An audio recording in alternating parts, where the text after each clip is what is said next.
I challenged myself to make crystal dragons inspired by the 4 elements, and this is how it went. First up, I went hunting for the perfect crystals and got distracted by a bookshop, but these are the crystals I ended up with. I decided to start off with the water dragon because I kind of had an idea of what I wanted it to look like.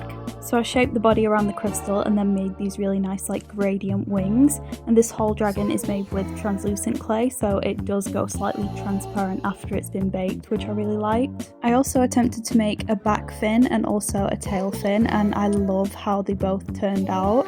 I got them onto the dragon and obviously gave him some horns, and that was him all ready for the oven. Then I moved on to the earth inspired dragon. I also knew that I wanted this one to kind of look wooden, so I made the body out of this brown coloured clay, and then I added a kind of wood texture using this tool. I added some darker powder over the top too to kind of enhance the texture, I guess, and then I made these kind of hollow wings, so I just thought that'd look cool and fit the theme. And then I also added lots of extra decorations and add-ons that you'll see at the end. The next element is air, and the only thing I could think to do is something to do with clouds and rainbows, so I made that little cloud for it to go on, put the crystal on, and then made this dragon wrap around the crystal. I gave it rainbow eyes. Then I decided that that still wasn't enough rainbow, so I did a technique I've never done before and used like mica powders over the top of the dragon and did a whole rainbow gradient down the entire dragon.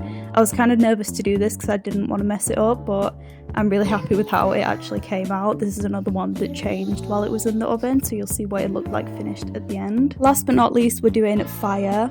I went for a black body because I really wanted the fire colours that I was going to use to pop, so I did the body quite plain, and then I individually made every single one of these tiny little flames, and it took so long, as you can imagine, and then I also had to individually stick them all down. Then I baked them all, put the gloss on, added some extra little sequins and details, and this is them fully finished.